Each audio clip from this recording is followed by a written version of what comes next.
Alright, here we got another problem. We got x squared plus 5x minus 6 equals 0. This is one of the typical quadratic problems you'll see. And with most quadratic problems, we're going to want to do factoring to determine what x is. And to start this one off, we're going to want to realize that this x squared actually has a 1 in front of it, like an invisible 1. And that invisible 1 is our leading coefficient. And if the leading coefficient is 1, if it's not like 2 or 3 or whatever, then we could do this. We could put two x's inside of parentheses and leave space in between for other stuff. This is like our factoring level 1 stage. You'll see. Alright, so we're going to put numbers here, and then we're going to put like plus and minus signs here. Plus and minus sign, and then number.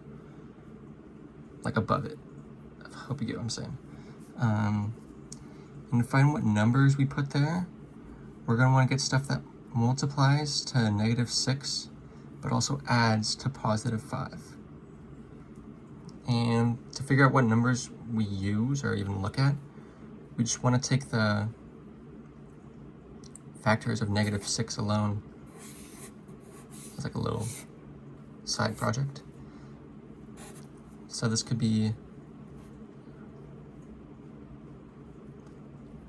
-2 times 3.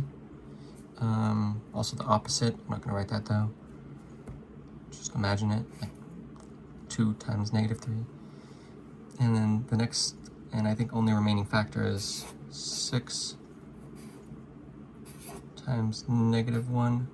And then flip it again, -6 times 1. So that's the stuff we got. That's the options we got.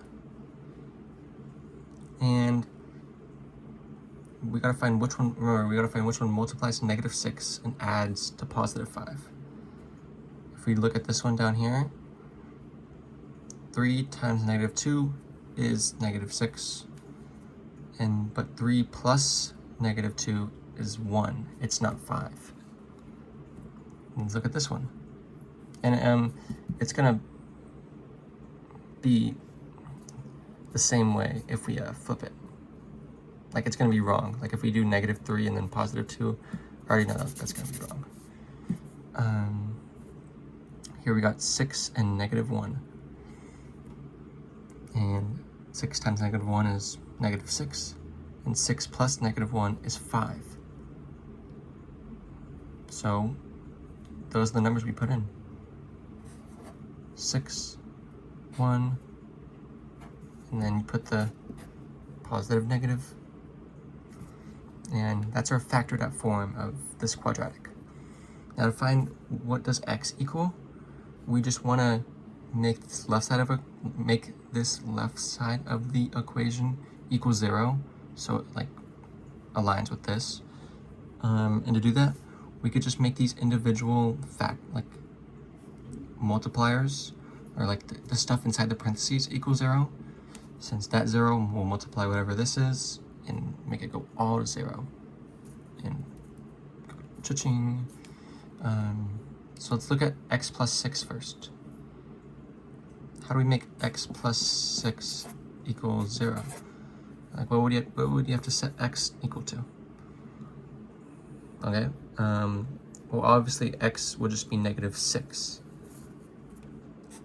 in order to equal 0. And to get a visual of what that does, I'll just tell you, I won't show you, so too bad, I guess. Okay, so imagine you put -6 in here. -6 plus 6 equals 0.